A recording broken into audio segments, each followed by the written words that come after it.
Po našom krátkom sedení sme dospeli k jednotnému konsenzu a to je uznesenie, ktoré by som vám teraz rád prečítal.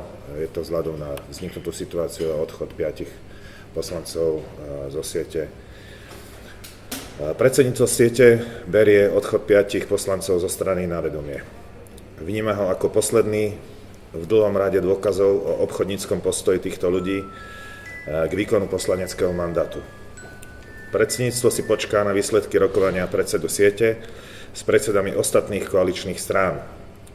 Prípadné vypovedanie koaličnej zmluvy počas predsedníctva Slovenska v Rade Európskej únie by považovalo za politické hazardérstvo a za významný krok smerom k destabilizácii vládnej väčšiny.